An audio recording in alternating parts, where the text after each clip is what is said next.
오늘 시장, 여러 가지 소식들이 그야말로 막 엇갈리면서 투자자들 마음을 좀 흔들었던 하루였습니다. 네, 연준의 의장의 발언에 잠깐 안심하는 듯하다가도 또 전 대통령의 무역 관련 언급 때문에 다시 긴장감이 커졌죠. 맞아요. 이런 큰 배경 속에서 조비 에비에이션이라는 개별 기업이 보여준 주가 움직임은 와, 정말 드라마틱했는데요.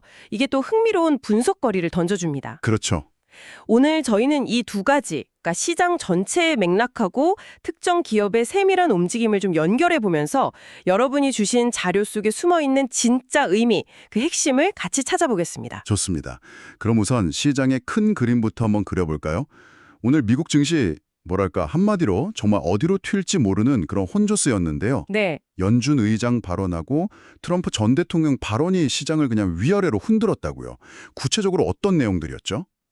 네, 우선 시장에 좀 긍정적으로 작용한 소식부터 보면 제롬 파월 연준 의장의 발언이 있었습니다. 네, 지금 연준이 하고 있는 양적 긴축, QT라고 하죠. 시중에 풀린 돈을 걷어들이는 이 정책의 속도를 좀 조절하거나 어쩌면 조만간 멈출 수도 있다. 이런 가능성을 내비쳤습니다. 아, 큐티 중단 가능성이요? 그렇죠. 쉽게 말해서 시장의 돈줄을 막 조이는 그 강도를 좀 낮추거나 아예 멈출 수도 있다. 이런 신호로 해석된 거죠. 네, 당연히 시장의 유동성이 더 공급될 수 있다는 기대로 이어졌고요. 이게 장 초반에 증시를 끌어올리는 주요 힘이 됐습니다. 아, 돈을 덜 걷어들인다. 뭐 이 정도 기대감만으로도 시장이 반가워할 만한 소식이었네요. 네, 충분히 그렇죠. 그런데 이 좋은 분위기가 오래 못 가고 다시 좀 가라앉은 건 역시 트럼프 전 대통령 발언 때문이었죠. 맞습니다. 트럼프 전 대통령이 중국을 겨냥해서 미국 농산물을 충분히 사주지 않는 걸 이건 뭐 경제적 공격이다. 이렇게 규정하면서 좀 강경한 발언들을 쏟아냈습니다. 아, 경제적 공격이요? 네, 심지어 식용유 같은 특정 품목은 거래를 중단할 수도 있다. 이런 얘기까지 나왔거든요. 와, 근데 이게 다시 미중 무역 갈등이 확 격화되는 거 아니냐 이런 우려를 확 키워버린 거죠. 파월 의장 발언으로 좀 좋아지려던 분위기에 뭐랄까 찬물을 확 끼얹은 셈입니다. 그렇죠. 가뜩이나 좀 민감한 미중 관계인데 다시 긴장감이 확 올라가는 그런 상황이었군요. 이런 발언 나오니까 중국 쪽 반응도 바로 나왔다고 들었어요. 네, 중국도 가만히 있지는 않았습니다. 트럼프 전 대통령 발언이 나오자마자 한국 기업이죠. 하나오션의 미국 자회사 5곳에 대해서 제재 조치를 발표했습니다. 아, 하나오션이에요? 네, 겉으로는 특정 기업을 겨냥한 것 같지만 이 시점이나 맥락을 보면 대응 성격이 좀 짙어 보입니다. 그렇군요. 거기다가 양국 간의 항만 이용료, 그러니까 배가 항구에 들어올 때 내는 입항료 있잖아요. 이걸 서로 올리려는 움직임까지 감지되면서 이게 단순한 말싸움을 넘어서 진짜 무역 장벽이 높아지는 거 아니냐 이런 걱정으로 번졌습니다. 그래서 해운이나 조선 관련 업종들 투자 심리가 좀 위축되는 모습이었어요. 아, 파월 의장의 약간 비둘기 같은 발언이라는 호재, 그리고 트럼프 전 대통령 발언이랑 중국의 맞대응이라는 악재가 그냥 정면으로 꽝 부딪힌 거네요. 그렇죠. 딱 그런 형국이었죠. 이런 상반된 요인들이 막 섞이니까 주요 지수들은 어떻게 마감했나요? 지수별로 온도차가 꽤 컸다고요? 네, 맞습니다. 지수별로 방향이 아주 명확하게 갈렸어요. 우선 전통적인 산업주나 금융주 비중이 높은 다우존스 지수는 그래도 비교적 잘 버텨내면서 0.4% 상승, 약 46,270포인트로 마감했습니다. 네, 다우는 올랐군요. 네. 하지만 기술주 중심의 나스닥 지수는 역시 미중 무역 갈등 우려에 훨씬 민감하게 반응했죠. 0.8% 하락해서 약 22,521포인트로 마감했고요. 아, 나스닥은 꽤 내렸네요. 네. 그리고 시장 전체 흐름을 보여주는 S&P 500 지수 역시 0.2% 내려서 약 6,644포인트로 장을 마쳤습니다. S&P 500도 하락 마감. 그런데 여기서 좀 흥미로운 점은 중소형주 중심의 러셀 2000 지수입니다. 여기는 무려 1.4%나 상승하면서 약 2,495포인트로 마감했어요. 다른 지수들이랑 비교하면 상대적으로 아주 강한 모습을 보인 거죠. 와, 러셀 2000은 1.4% 상승이요. 다우랑 러셀 2000은 오르고 나스닥이랑 S&P 500은 느리고 정말 혼란스러운 시장인데요. 둘째는 기실주, 특히 나스닥은 미중 갈등의 직접적인 피해 우려도 크고 또 그동안 많이 올랐잖아요. 그러니까 차익 실현하려는 매물 압박도 같이 작용한 걸로 보입니다. 네네. 결국 오늘 시장은 연준의 유동성 공급 기대감이라는 당근하고 지정학적 리스크라는 채찍 사이에서 갈피를 못 잡고 업종별로 또 지수별로 각자 다른 반응을 보인 하루였다. 이렇게 요약할 수 있겠습니다. 그렇군요. 참 복잡한 상황인데 그럼 이런 상황에서 다른 자산들, 예를 들면 대표적인 안전자산인 금이라든지 국제 유가 같은 것들은 어떻게 움직였는지도 궁금한데요. 네, 전형적인 위험 회피 심리가 나타났다고 보시면 됩니다. 대표적인 안전자산 금 가격은 역시 시장의 불확실성이 커지니까 투자자들이 몰리면서 사상 최고가 수준까지 치솟았습니다. 금값이 또 올랐군요. 네, 반대로 국제 유가는 미중 갈등이 심해지면 글로벌 교역이 위축되고 그럼 원유 수요도 줄어들 수 있다. 이런 우려가 커지면서 하락 압력을 받았습니다. 유가는 내리고 그렇죠. 기술주는 파월 의장 발언 때문에 금리 인하 기대감이 좀 반영될 수도 있었을 텐데 아까 말씀드린 대로 무역 갈등이라는 악재가 워낙 무거웠던 탓에 약세를 피하지 못했고요. 네, 그나마 좀 괜찮았던 건 은행주인데 최근에 발표된 분기 실적들이 예상보다 괜찮았던 덕분에 상대적으로는 좀 안정적인 흐름을 유지했습니다. 정말 변수들이 여기저기서 막 얽히고 설켜 있네요. 그럼 앞으로 시장 방향성을 좀 가늠해보기 위해서 투자자 입장에서는 어떤 변수나 이벤트를 특히 주목해야 할까요? 앞으로는 한 3가지 포인트를 좀 주의 깊게 봐야 할 것 같습니다. 첫째, 역시 가장 중요한 건 10월 말로 예정된 FOMC 회의겠죠? 네, FOMC. 여기서 파월 의장이 오늘 언급했던 QT 속도 조절이나 중단 가능성에 대해서 과연 얼마나 구체적인 계획, 예를 들면 시점이라든지 규모, 조건 같은 걸 제시하는지가 관건입니다. 이게 시장의 유동성 기대감을 진짜 현실로 만들 수도 있고 아니면 또 실망시킬 수도 있는 아주 결정적인 이벤트가 될 겁니다. 네, 파월의 입이 중요하겠군요. 그렇죠. 둘째는 트럼프 전 대통령의 발언이 진짜 정책으로 이어지는지 여부입니다. 그냥 말로만 그치는 게 아니라 실제로 특정 품목에 관세를 때린다거나 수입 금지 같은 조치를 취한다면 시장 변동성은 지금보다 훨씬 더 커질 수 있습니다. 이것도 지켜봐야겠네요. 마지막으로 한화오션 자회사에 대한 중국의 제재 조치. 이게 그냥 일회성 경고로 끝날지 아니면 다른 한국 기업이나 산업으로 번질지 더 나아가서 한미 동맹 관계에는 또 어떤 영향을 미칠지 이 파급 효과를 계속 주시해야 합니다. 네, 정리해보면 연준의 완화 가능성이라는 기대 요인하고 미중 갈등이나 지정학적 긴장이라는 우려 요인이 아주 팽팽하게 맞서고 있는 상황이군요. 어느 쪽으로 무게중심이 기울지 잘 지켜봐야겠습니다. 네, 맞습니다. 자, 그럼 이제 좀 거시적인 시장 얘기는 이 정도로 하고요. 오늘 시장에서 아주 인상적인 움직임을 보여준 개별 기업이죠. 조비 에비에이션, JOB로 시선을 한번 옮겨볼까요? 네, 오늘 주가 그래프가 정말 아찔했을 것 같아요. 결과적으로는 8% 가까이 크게 오르긴 했는데 장중에는 15달러대까지 훅 떨어지는 등 변동성이 엄청났다고요? 맞습니다. 조비에이션. 오늘 최종적으로는 18.11달러에 마감하면서 전날보다 7.99%, 그러니까 거의 8%에 달하는 아주 인상적인 상승률을 보여줬습니다. 8% 상승. 대단하네요. 네, 그런데 그 과정을 시간대별로 이렇게 쪼개서 보면 정말 드라마틱했어요. 장 시작하자마자 매도세가 확 몰리면서 주가가 15.7달러대까지 그냥 급락했거든요. 15달러대까지요? 네, 그때만 해도 아마 투자자들 사이에서는 공포감이 상당했을 겁니다. 그런데 오전 10시쯤을 기점으로 분위기가 완전히 180도 바뀌었습니다. 십시오? 네, 강력한 매수세가 막 들어오기 시작하면서 주가가 V자 반등을 넘어서 아주 가파르게 상승했고요. 결국 장중에 한때 18.4달러 중반까지 치솟았습니다. 대단한 반등이네요. 그리고 무엇보다 놀라운 건 거래량인데요. 오늘 하루에만 무려 1억 700만 주가 넘는 주식이 거래됐어요. 1억 주요. 네, 1억 700만 주. 이건 최근 30일 평균 거래량을 그냥 압도적으로 뛰어넘는 엄청난 수치입니다. 장 초반에 15달러대까지 갔던 주식이 마감 때는 18달러를 넘어서 끝났다니 정말 롤러코스터 같은 하루였네요. 이렇게 장 초반에 급락했다가 이후에 급등하면서 마감하는 패턴, 이거 기술적으로는 어떤 의미가 있다고 볼 수 있을까요? 네, 이런 패턴은 기술적 분석에서는 아주 전형적인 매집형 움직임으로 해석될 여지가 상당히 큽니다. 매집형이요? 네, 장 초반의 급락은 보통 여러 요인이 같이 작용한 결과일 수 있어요. 패닉에 빠진 개인 투자자들이 막 던지는 투매, 손실을 더 키우지 않으려고 미리 정해놓은 가격에 파는 손절매 물량, 아니면 레버리지 쓴 투자자들이 담보가 부족해져서 강제로 청산당하는 마진콜 물량 같은 것들이 한꺼번에 쏟아지면서 주가를 확 끌어내리는 거죠. 네네. 이 과정에서 상대적으로 주가 변동에 좀 민감하게 반응하거나 자금 여력이 좀 부족한 투자자들, 우리가 흔히 약한 손, 위켄즈라고 부르는 분들의 물량이 시장에 나오게 됩니다. 아, 약한 손의 물량. 그렇죠. 그런데 이후에 특정 가격대, 예를 들어 오늘 같은 경우는 15달러 후반대쯤에서 더 이상 주가가 밀리지 않고 오히려 강력한 매수세가 들어오면서 주가를 끌어올렸다는 건요.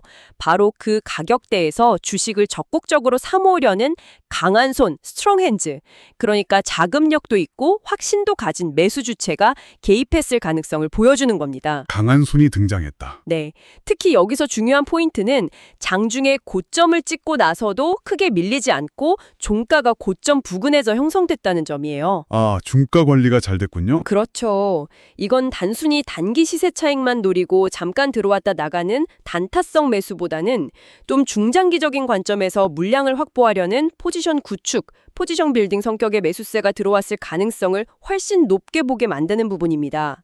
물론 장 마감 후에 조금 조정받긴 했지만 이 정도는 단기 급등 후에 나타나는 자연스러운 차익 실현이나 숨고르기 정도로 해석할 수 있습니다. 약한 손의 물량을 강한 손이 흡수하면서 추세를 바꿨다. 이런 해석이시군요. 그럼 장중 움직임을 조금만 더 자세히 들여다보면 어떨까요? 예를 들어서 시간대별로 매수세랑 매도세가 어떻게 힘겨루기를 했는지, 거래량은 또 어떻게 변화했는지 이런 걸 구체적으로 좀 짚어주실 수 있나요? 아까 말씀하신 초반 급락, 중간 흡수, 후반 견조, 이 패턴이 정확히 어떻게 만들어진 건지 궁금합니다. 네, 시간대별로 한번 복기를 해보면 더 흥미로운 점들이 보이는데요. 우선 개장하고 나서 초반 30분에서 1시간 정도는 보통 전날 영향이나 밤사이 나온 뉴스들이 반영되면서 변동성이 아주 큰 시간대입니다. 네, 그렇죠. 이때는 호가 사이의 간격, 즉 스프레드도 좀 벌어져 있고 거래 유동성도 상대적으로 부족해요. 그래서 아까 말씀드린 손절매, 마진콜, 그리고 특정 가격, 예를 들면 전달 저가라든지 중요한 지지선이 깨지면 자동으로 매도 주문이 나가게 설정된 알고리즘 매도 물량 같은 것들이 합쳐지면서 비교적 적은 매도 압력으로도 주가가 크게 밀릴 수가 있습니다. 오늘 JOB의 15달러대 급락도 아마 이런 맥락에서 발생했을 가능성이 높습니다. 아, 초반에는 그런 이유들이 겹쳤군요. 그렇죠. 그런데 오전 10시 전후로 중요한 변화가 나타납니다. 매수 주문의 양과 강도가 매도 주문을 압도하기 시작하면서 특정 가격대, 아까 말한 15달러 후반대에서 더 이상 하락하지 않고 딱 지지되는 모습, 즉 가격 하단이 형성되는 거죠. 바닥을 다지는군요. 네. 그리고 오전 11시부터 오후장까지는 꾸준히 매수세가 5일을 점하면서 주가를 계속 끌어올리는 국면이었습니다. 여기서 특히 주목할 점은 주가가 계속 오르는 구간에서도 거래량이 줄어들지 않고 상당히 높은 수준을 유지했다는 거예요. 아, 오르는데도 거래량이 계속 많았다. 네, 만약에 단순히 주가가 오르니까 손실 줄이려고 공매도했던 물량을 다시 사들이는 숏 커버링만 있었다면 주가가 어느 정도 이상 오르면 그 커버링 물량이 소진되면서 거래량이 감소하는 경향이 있거든요. 네. 그런데 오늘은 상승 중에도 거래량이 계속 터졌다는 건 실제 주식을 사들이려는 현물 매집, 스폿 어큐뮬레이션이 아주 적극적으로 이루어졌다는 걸 강하게 보여주는 거죠. 물론 오후한 시점에 잠시 주춤하면서 숨 고르는 구간도 있었지만 그때 하락폭이 깊지 않았고 얕은 조정이었죠. 또 비교적 빠르게 다시 상승했다는 점에서 상승 추세 자체의 힘, 그러니까 내재 강도, 인터널 스트렝스가 상당히 강하다는 걸 보여준 하루였습니다. 마지막 장 마감 동시 호가까지도 큰 매물이 나오지 않고 고가권에서 마무리된 점도 아주 긍정적인 신호로 볼 수 있습니다. 네, 자세한 설명 감사합니다. 그럼 이동평균선 같은 기술적 지표들은 이런 움직임을 또 어떻게 반영하고 있었나요? 추세의 방향성이나 강도를 파악하는 데 좀 도움이 될 것 같은데요. 네, 이동평균선을 보면 오늘 움직임의 기술적인 의미가 좀 더 명확해집니다. 보통 단기 추세를 볼 때 많이 쓰는 5일, 10일, 20일 이동평균선들이 오늘 급등 과정에서 아주 중요한 변화를 보였습니다. 어떤 변화죠? 주가 바로 위에 단기 이동평균선이 위치하고 그 아래로 중기, 장기 이동평균선이 차례대로 배열되는 형태, 이걸 정배열, 골든크로스 얼라이먼트라고 하는데요. 이 정배열의 초기 형태가 만들어졌고 더 중요한 건 이 배열이 종가까지 유지되었다는 점입니다. 아, 정배열이 만들어졌다. 네, 정배열은 일반적으로 하락 추세를 끝내고 상승 추세로 전환되거나 아니면 기존의 상승 추세가 더 강해질 때 나타나는 대표적인 기술적 신호거든요. 네, 그렇죠. 특히 오늘은 단기 이평선인 5일선의 기울기가 아주 가파르게 상승하면서 11선하고 21선을 위로 확 끌어올리는 모습이었는데 이건 단기적인 상승 에너지가 굉장히 강하게 모이고 있다는 걸 보여줍니다. 에너지가 응축되고 있다. 그렇죠. 기술적으로 보면 이런 정배열 초기 국면에서는 첫 번째 지지선 역할을 하는 곳이 가장 위에 있는 5일 이동 평균선 부근이 되는 경우가 많습니다. 이걸 가격대로 환산해 보면 오늘 종가와 비슷한 18달러에서 18.1달러 사이가 단기적으로 중요한 1차 지지 구간으로 작용할 가능성이 높습니다. 아, 18달러 초반이 1차 지지선. 네. 그래서 만약 내일 이후에 주가가 이 구간까지 조정을 받더라도 거래량이 줄면서 좀 안정적인 모습을 보인다. 그러면 이건 추가 상승을 위한 건강한 조정, 즉 눌림목, 풀백 어퍼튜니티 과정으로 해석해 볼 수 있습니다. 네, 좋은 매수 기회가 될 수도 있겠네요. 인데요.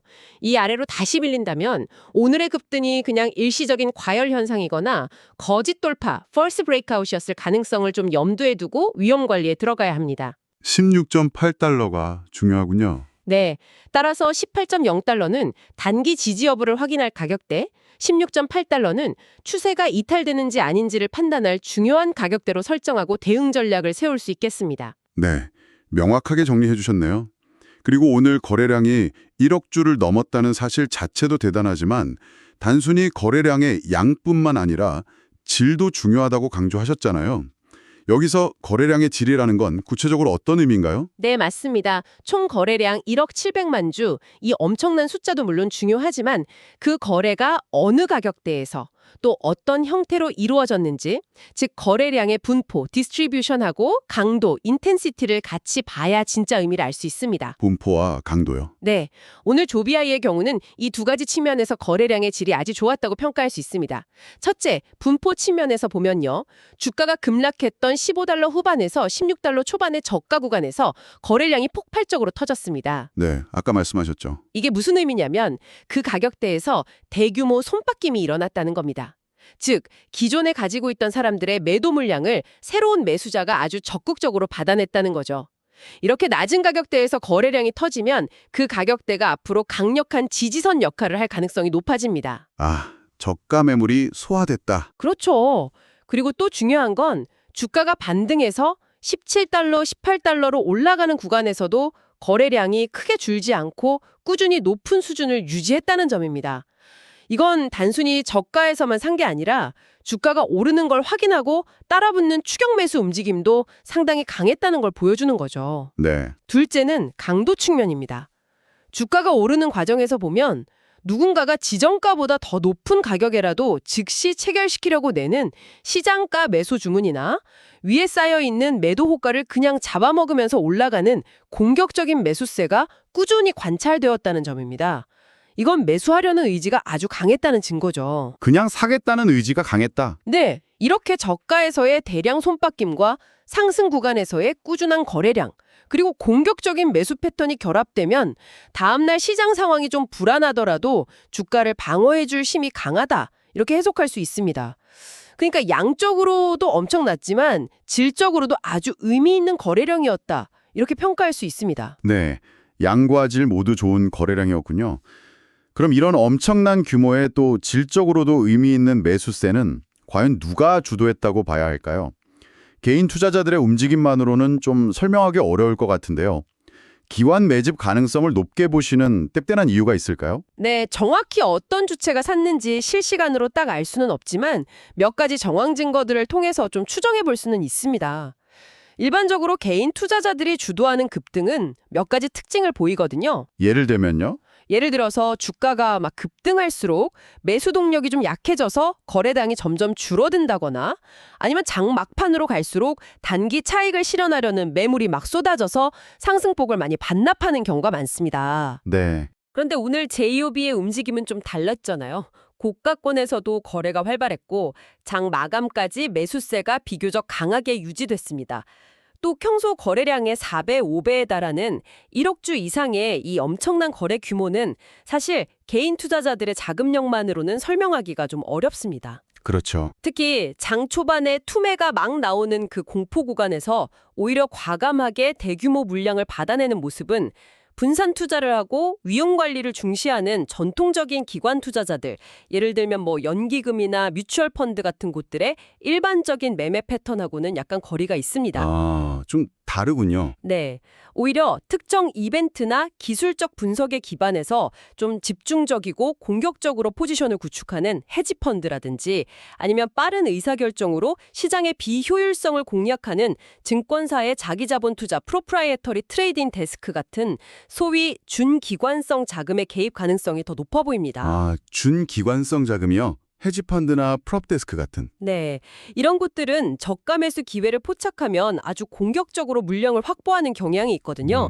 그래서 오늘의 상승은 이런 기관 또는 준기관 투자자들의 체계적인 저가 매수가 주도적인 역할을 하고 여기에 주가 상승에 따라서 공매도했던 물량을 다시 사들이는 쇼트 커버링 물량까지 더해지면서 만들어낸 결과다. 이렇게 해석하는 것이 현 시점에서는 가장 합리적인 추론일 것 같습니다. 네. 단순히 차트상의 움직임뿐만 아니라 이걸 지켜보는 투자자들의 심리 변화도 정말 극심했을 것 같아요. 장 초반의 그 공포가 순식간에 포모, 그러니까 나만 뒤처질까 봐 두려워하는 그런 심리로 확 바뀌었다는 말씀이시죠? 네, 정확합니다.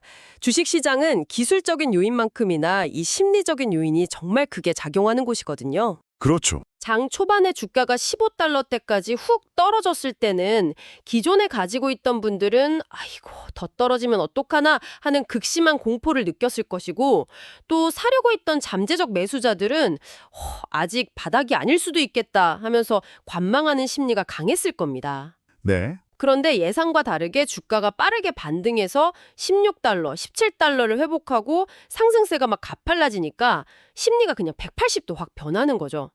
공포는 순식간에 와, 이번 상승파동 놓치면 안 되겠다. 지금이라도 빨리 따라타야 한다는 포모 심리로 전환되는 겁니다. 오늘 JOBY에서는 이런 심리적 전환의 속도나 강도가 아주 두드러지게 나타났습니다. 네, 정말 순식간에 분위기가 바뀌었네요. 그렇죠. 그런데 이렇게 심리가 급반전될 수 있었던 그 밑바탕에는 단순히 기술적인 반등 기대감만 있었던 게 아니라 제이홉이라는 기업 자체에 대한 긍정적인 내러티브, 즉 이야기가 시장 참여자들 사이에 이미 어느 정도 형성되어 있었기 때문이라고 봅니다. 아, 내러티브요? 어떤 이야기들이죠? 예를 들면 FAA, 그러니까 미국 연방항공청의 인증 절차가 순조롭게 잘 진행되고 있다거나 가까운 미래에 상용화될 거다라는 기대감, 그리고 미 공군이나 일본의 ANA 항공, 또 두바이의 RTA, 도로교통청 같은 아주 유력한 기관이나 기업들과 파트너십을 맺고 있다는 그런 긍정적인 뉴스들이죠. 네네. 이런 미래에 대한 기대라는 단단한 기반이 있었기 때문에 오늘과 같은 강력한 수급 신호가 딱 촉매제가 되어서 투자 심리가 공포에서 확신 또는 기대로 전환될 수 있었던 겁니다. 아, 그렇군요. 아무리 기술적인 신호가 좋고 심리가 긍정적으로 바뀌었다고 해도 결국 주가가 장기적으로 계속 오르려면 기업의 실제 가치, 그러니까 펀더멘털이 뒷받침되어야 할 텐데요. JUB의 경우에 현재 주가 수준이나 미래 성장성을 좀 정당화해주는 근본적인 동력, 펀더멘털 앵커라고 할까요? 그런 건 무엇이라고 볼 수 있을까요? 아, 그거 정말 중요한 질문입니다. 단기적인 주가 등락에 막 기분 따라가기보다는 장기적인 투자 관점을 가지려면 이 펀더멘털 점검이 정말 필수적이죠. 네. JOB의 경우에는 몇 가지 핵심적인 펀더멘털 동력들이 현재와 미래의 가치를 지지하고 있다고 볼 수 있습니다. 첫째, 그리고 역시 가장 중요한 건 FAA 인증 절차의 꾸준한 진전입니다. 역시 인증이군요. 네, 전기 수직 이착륙기 EVTOL이라는 이 새로운 형태의 항공기가 안전하게 승객을 태우고 도심 상공을 날려면 FAA의 아주 엄격한 인증 과정을 통과해야 하거든요. 그런데 JOB는 이 과정에서 상당히 앞서 나가고 있다는 평가를 받고 있습니다. 이게 상용화 가능성에 대한 신뢰를 높이는 가장 핵심적인 요소죠. 네. 둘째는 생산 능력 확보하고 또 효율화하려는 노력입니다. 단순히 시제품만 만드는 걸 넘어서 실제 상업 운항에 투입될 기체를 대량으로 생산하기 위한 공장을 짓고 있고요. 또 앞으로 생산 단가를 낮춰서 수익성을 확보하기 위한 노력도 계속하고 있습니다. 네. 생산 능력도 중요하죠. 그렇죠. 셋째는 실질적인 수요처를 확보하고 있다는 점입니다. 기술 개발만 해서는 의미가 없잖아요. JOB는 미 군군하고 협력하면서 국방분야 활용 가능성을 열었고 또 일본 최대 항공사인 ANA 그리고 스마트시티를 지향하는 두바이의 RTA와 파트너십을 맺으면서 민간 항공이나 공공서비스 분야에서의 수요 기반을 착실하게 다지고 있습니다. 파트너십도 탄탄하네요. 네. 넷째는 UAM 시장을 선도하는 기업이라는 브랜드 가치와 선점 효과입니다. 아직은 초기 단계인 UAM 시장에서 JOB는 가장 앞서 나가는 기업 중 하나로 인식이 되고 있고요. 이게 앞으로 시장 표준을 주도하거나 또 다른 파트너십을 확보하는데 유리하게 작용할 수 있습니다. 네. 이런 펀더멘털 요소들은 당장 눈에 보이는 매출이나 이익이 없더라도 JOB의 미래 성장 잠재력을 반영하면서 주가에 프리미엄을 부여하는 근거가 되는 거죠.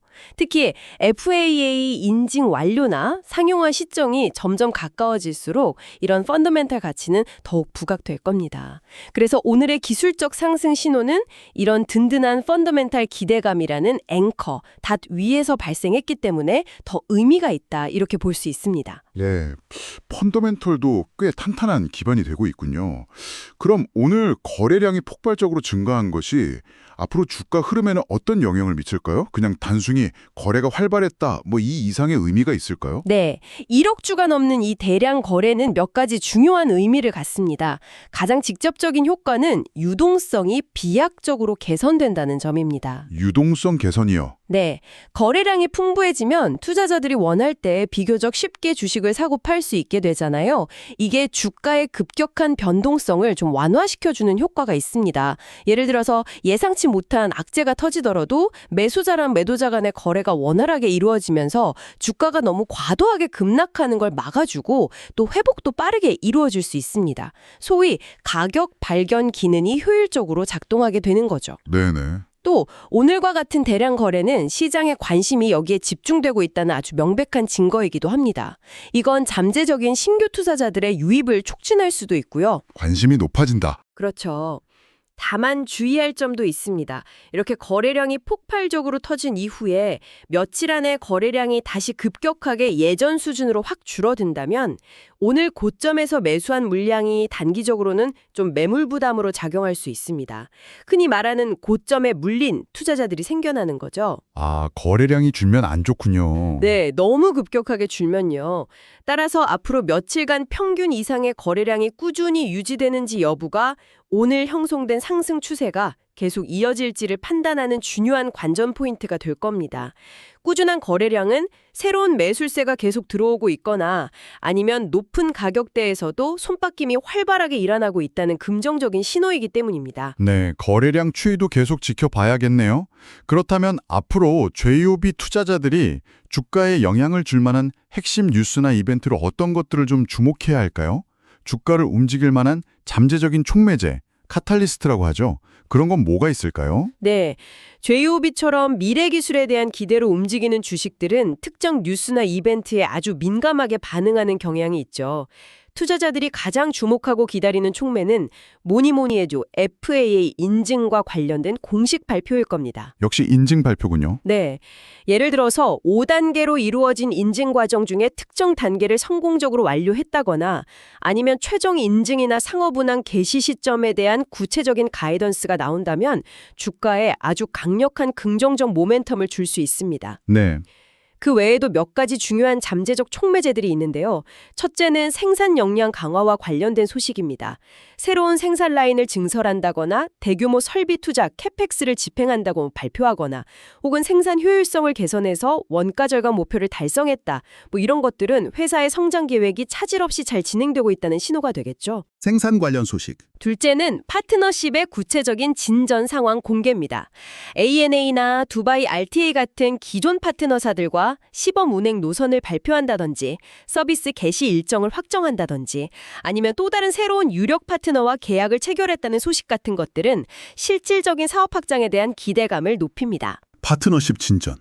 셋째는 미 공군 같은 군용 또는 정보 조달 계약 관련 성과입니다. 추가적인 계약을 따냈다거나 기존 계약 범위가 확대된다거나 하는 것은 안정적인 매출 기반을 확보한다는 측면에서 긍정적이고요. 네. 넷째는 분기 실적 발표 때 나오는 재무지표 변화입니다.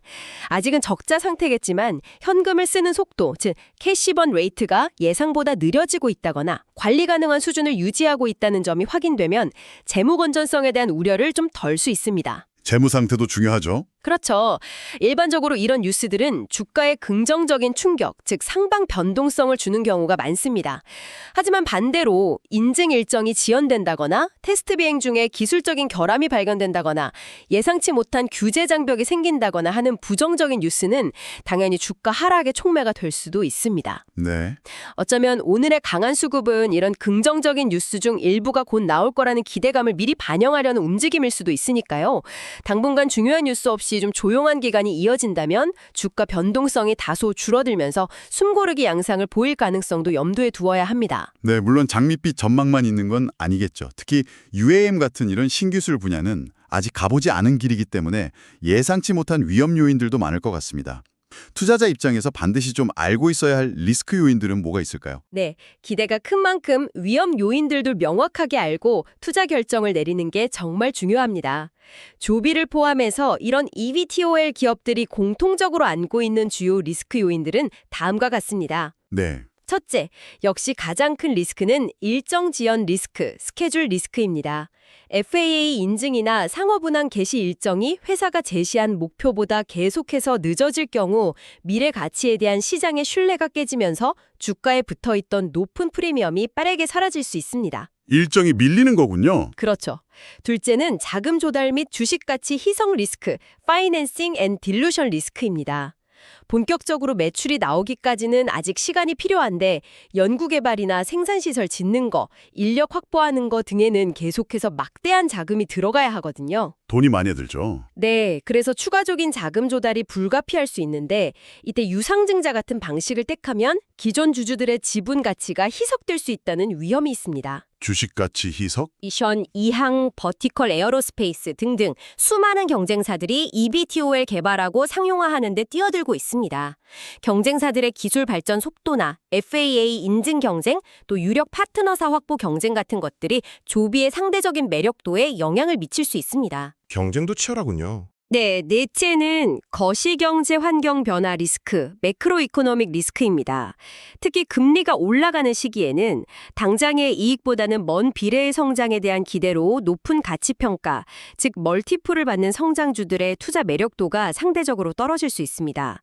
JUBY 같은 기업들은 금리 변화에 특히 민감하게 반응할 수 있고요. 금리 리스크. 마지막으로 이건 절대 간과해서는 안 될 기술적 결함 및 안전 문제 리스크입니다. 아무리 혁신적인 기술이라도 안전이 담보되지 않으면 상용화는 불가능하잖아요. 그렇죠. 안전이 최우선이죠. 네, 개발이나 테스트 과정에서 기술적인 문제가 발생하거나 혹은 상용 운항 초기에 안전사고라도 발생하면 회사에 대한 신뢰도에 치명적인 타격을 줄 뿐만 아니라 UAM 산업 전체에 대한 규제를 강화하는 결과로 이어질 수도 있습니다. 네, 정말 다각도로 고려해야 할 점들이 많네요. 자, 그럼 오늘 JUBI의 이 극적인 주가 움직임하고 지금까지 저희가 살펴본 기술적인 측면, 펀더멘탈, 또 촉매나 리스크 요인들을 종합적으로 고려했을 때 투자 관점에서 좀 어떻게 요약하고 평가해 볼 수 있을까요? 네, 오늘의 주가 움직임은 단순히 많이 올랐다는 그 사실 이상의 의미를 내포하고 있다고 봅니다.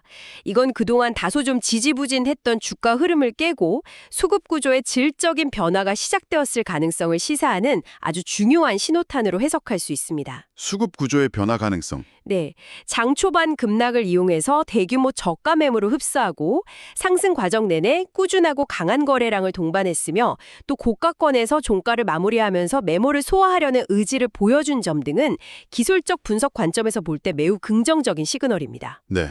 이걸 종합해서 강력한 저점 매물 흡수 완료, 상승 추세로의 전환 시도 및 상단 저항 확인, 단기 매물 소화 과정 시작이라는 긍정적인 시나리오의 첫 단추를 끼웠다, 이렇게 평가할 수 있겠습니다. 긍정적인 시나리오의 시작이군요. 네, 이걸 바탕으로 앞으로의 전망하고 주요 포인트를 좀 요약해보면요. 우선 단기 전망, short-term outlook은 긍정적 우위로 봅니다. 오늘 나타난 전형적인 매집 패턴의 수급, 이동평균선의 정배열 전환 시도, 양과질 모두 좋았던 거래량 같은 기술적인 지표들이 단기적인 추가 상승 가능성을 뒷받침하고 있습니다. 아까 말씀드린 18달러 부근에서의 지지력을 확인하는 것이 단기적인 관전 포인트가 될 거고요. 중기 전망, midterm outlook은 중립적에서 긍정적 사이 정도로 봅니다. 핵심은 역시 펀더멘털 개선을 확인할 수 있는 실질적인 뉴스, 즉 FAA 인증 단계의 의미 있는 진전이나 생산 및 상용화 계획의 구체화 여부입니다. 이런 핵심 촉매, 트리거를 기다리면서 등락을 보이는 구간이 될 가능성이 높습니다. 핵심 주가 상승 동력, 키 업사이드 트리거는 역시 FAA 인증 관련 중요 마일스톤 달성 발표, 대량 생산 체제 구축 및 운영 가시화, 주요 파트너사와의 상업 노선 운항 계획 발표 등이 될 거고요. 반대로 핵심 위험 요인, 키 다운사이드 리스크스는 앞서 상세히 설명드렸듯이 인증 및 상용화 일정 지연 가능성, 추가 자금 조달 과정에서의 주식 가치 희석 문제, 경쟁 심화 및 예상치 못한 기술 안전 이슈 발생, 그리고 거시경제 변수, 특히 금리 상승의 영향입니다. 네, 오늘 미국 증시의 전반의 복잡한 상황부터 시작해서 그 안에서 조비 에비에이션이라는 흥미로운 기업이 보여준 역동적인 하루까지 아주 깊이 있게 들여다봤습니다. 연준의 통화정책 변화 가능성이나 지정학적 긴장 같은 이런 거대한 파도 속에서 UAM이라는 새로운 미래를 향해서 나아가는 개별 기업의 항해가 앞으로 어떻게 펼쳐질지 지켜보는 것은 투자자로서 참 흥미진진한 과정인 것 같습니다. 오늘 분석이 여러분의 시야를 넓히는데 조금이나마 도움이 되었기를 바랍니다. 네, 맞습니다. 오늘 저희가 살펴본 것처럼 거시경제라는 큰 바다의 흐름을 읽는 동시에 즉 펀더멘탈과 또 그 배에 타고 있는 다른 투자자들의 움직임, 수급과 심리를 함께 관찰하는 것이 중요합니다.